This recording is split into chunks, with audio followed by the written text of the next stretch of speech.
they're trying to join some type of study group, definitely give them the Cyber Thursday or our YouTube channel, because we host it on Zoom for the class so we can all talk with each other, but it also gets pushed to YouTube live.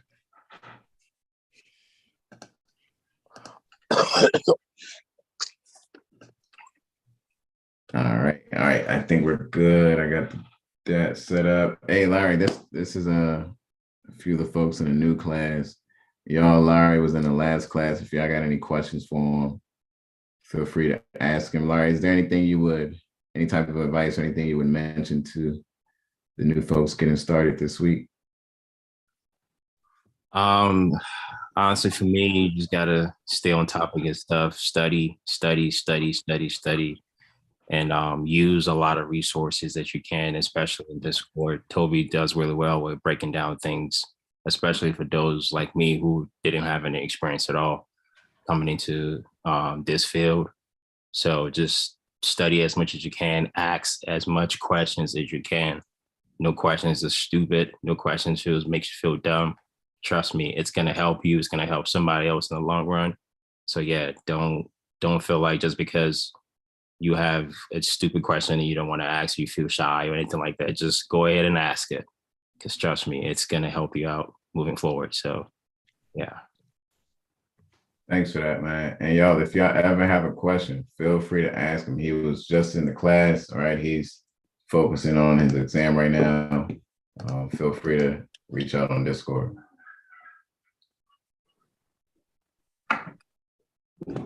All right, let me do something real quick. Hey, if y'all in the lobby anytime on Cyber Thursday and I don't let you in, just send me a message on Discord.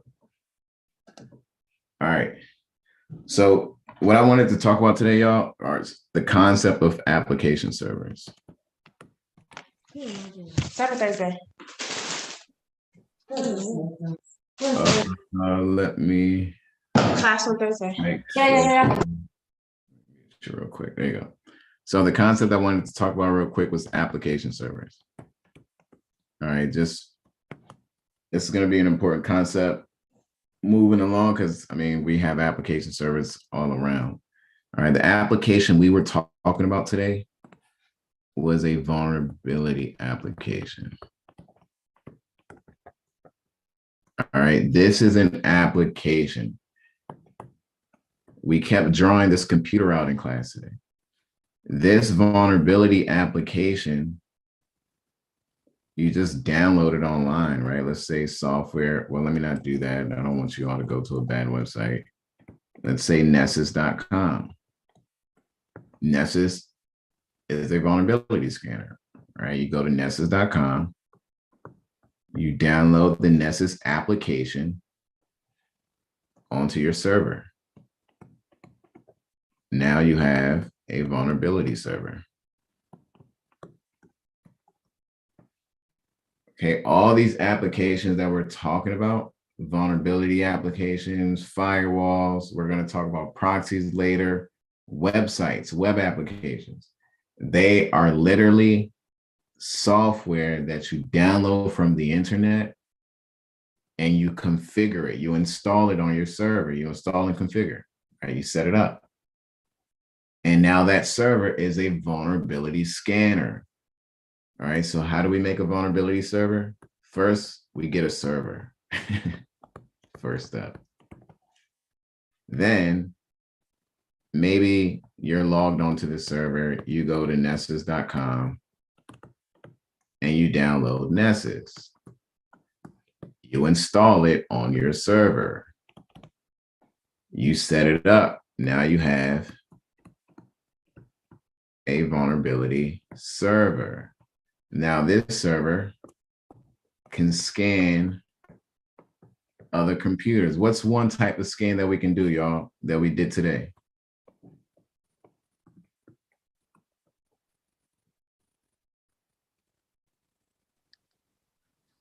What's the type of vulnerabilities server? Scan. What's one type of scan that we can do? We did it today. We had to set it up with trying to get the answer away. A pen test scan? Not a pen test scan. Credential scans and Credential non-credential scans. Mm-hmm. Good job, y'all. Good job, Mike. Good job, Brian. So now we have our vulnerability server, which is just the vulnerability application installed on it, right? Just think of your laptop right now. Your laptop's not a server, but let's just use that as an example. If you wanted to turn it into a vulnerability scanner, what you're going to do, you're going to download Nessus or OpenBOS. And now you're going to start using it to scan. So let me show you from another perspective. Let's see how this comes up on my screen.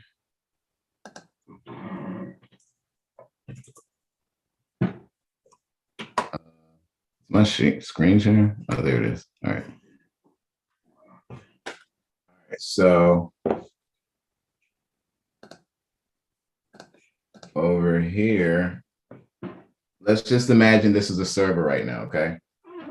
We're on a server right now, and we want to set up a web server. Now I'm going to ask you all a question. I'm going to need your help. It's no trick questions. We want to set up a web server. What is one thing we're going to do? Well, I'll make it even more simple. What do we need to set up a web server? A server. Yeah, we need a server. Good job. And what's the next thing we're going to need? After we got that server, what are we going to do? What are we going to download? Applications. What type of application? We want a web server. So what type of application? Web applications. Web applications. All right. And there are a bunch of different web applications you can download and install, right? This one's called IIS. That's what we use in the class. Your MS1 server. It's using this web application. What I'm going to use right now real quick is just I don't know. I'll just use a quick Python web application. Okay, I'm going to use a quick Python web application just so we can understand this concept visually. So right now we don't have anything, okay? Let's go to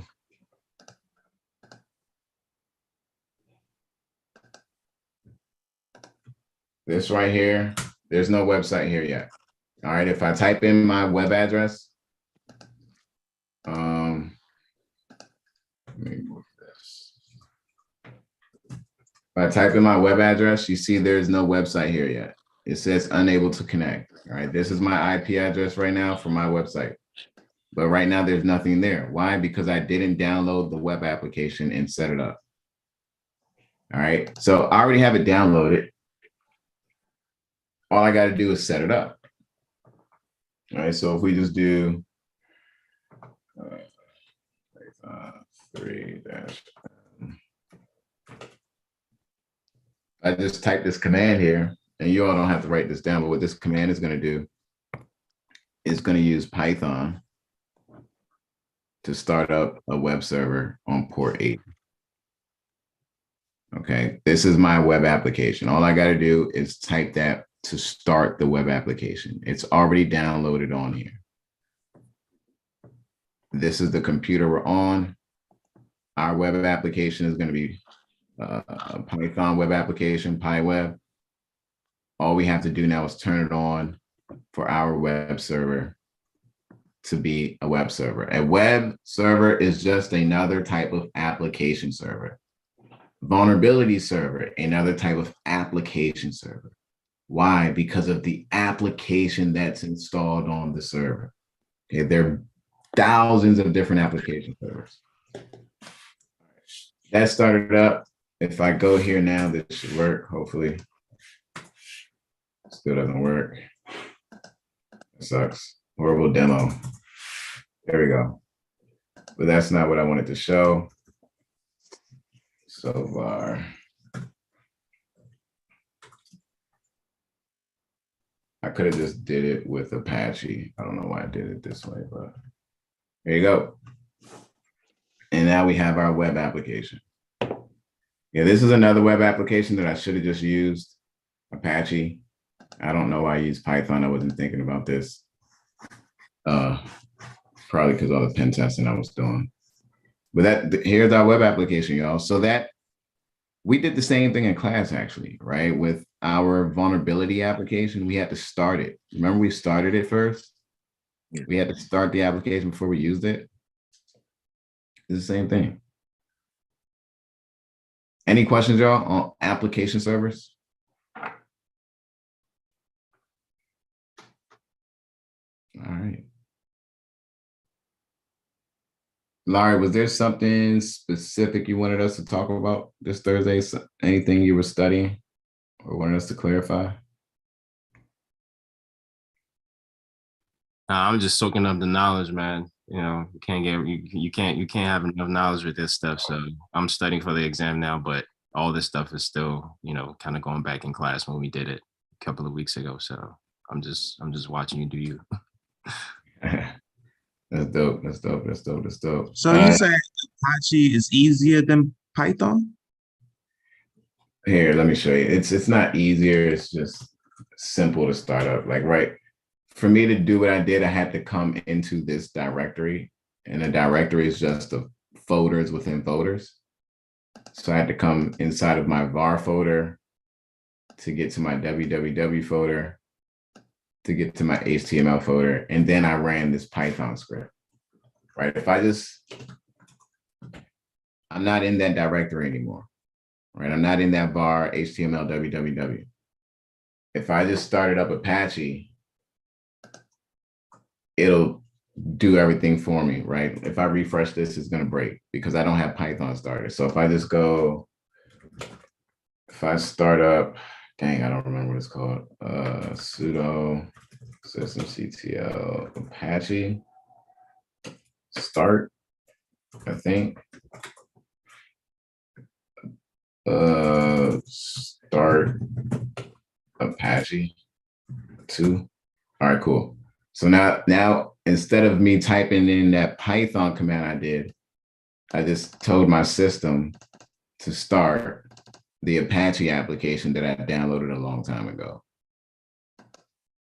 Now, if I go back here, it's just more simple to start up because Apache, it's a web application. Python isn't a web application, it's a scripting language, but you can use Python to start up a web application, right? So you're doing the most if you do it that way, pretty much. I just forgot that I had Apache like this.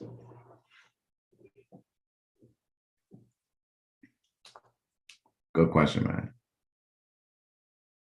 Okay, so for future reference though, it's like once we set up, all right, say we set up an Apache, it's like basically it's like a template moving forward so that any time we set up a server moving forward, we could just use that in order to like do later foundation, I guess, is what I'm trying to say.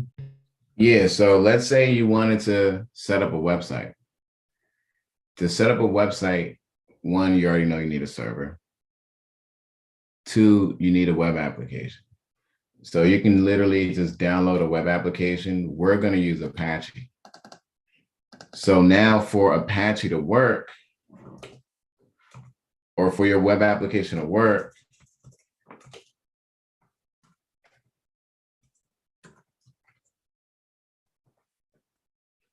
so these are the web files. These are our the files that our website is using, right? So this page right here, this is a web page, right? It's a file. That's this right here. So let's say you had another web page or another website. Let's say you had a website, you're selling surfboards. Well, you would just make another web, let's do touch surfboard.html.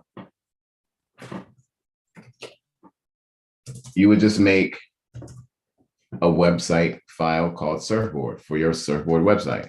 If you had another website that you wanted to make, let's say surfboard 2, you just have the different files here. Okay, Apache is what you're going to use to load these files into a web page like this.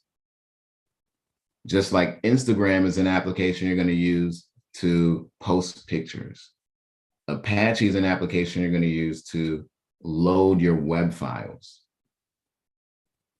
Okay, all right.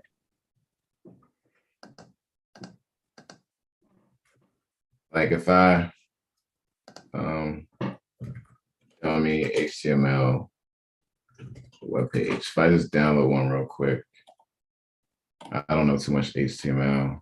Let's see. I mean, I know HTML, but something really quick. Let's see. Let's use this one. Make sure there's nothing crazy in here. All right, let's use this. So Apache, remember, that's just the web application that we can use to launch up any of our web files. Testing.html.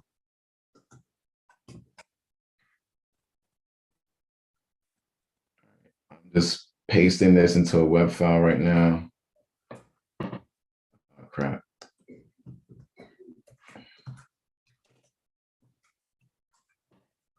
All right, so now what I'm going to do, so we have a new web page. We have a whole new website now. We don't want to show this one anymore. And there's another way we could do this, but I'm going to do it simple. We don't want to show this one anymore. We want to show our new web page. We don't have to download a new web application. We already have one. And the web application is already running right now. You can see it. It's running this web page for us. So all I'm going to do is just rename it, right? Move index.html. Back up. I'm renaming something right now. So I'm renaming our testing to index.html so that this will just change for us. All right. Because that's what Apache is looking for right now. It's looking for the file index.html. So if I refresh this, we got a whole new thing here. All right, we can even change it up a bit. Oops. Sudo index.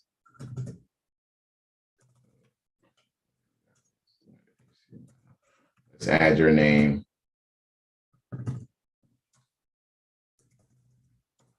just going to put B for now since we're on YouTube.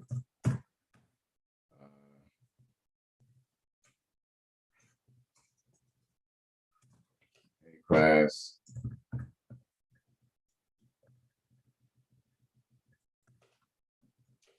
Work. Same web application, just a different file. Refresh this, because why can I just refresh this and the page automatically changes? Because Apache is still running in the background. You can see it. It's running. It says Apache is running. It's an application. If you start up Firefox right now, as long as it's still running, it's always going to be running. So refresh this. Hey class, did it work? Same web application, just a different file. Is that clear, y'all? Yeah. All right. All right, class. Any other questions? Let me make sure nobody on YouTube has a question. Shout out to everybody on YouTube. Thank you all for joining us. We're really grateful for all the subscribers. Y'all definitely put us over 1,000 not too long ago. So shout out to you all. Please keep doing us a favor and liking our videos so we can get that YouTube algorithm to show O-Line to the world. If there are no other questions, let me just double check something. Where did it go? All right. If there are no other questions, y'all, I'm going to go ahead and wrap this up. Larry, definitely keep in contact with Chris or Rachel. Calvin, definitely on the Saturday study hall sessions. Definitely use those. Class, please try to use those study hall Saturday sessions too, man. They're priceless. Got you. I got you. All right, everybody. Y'all stay safe. Hold on to your loved ones. Give them a fat kiss. Make sure they know that you love them. And I will see you all next week. All right, good night. Good night, good night, good night.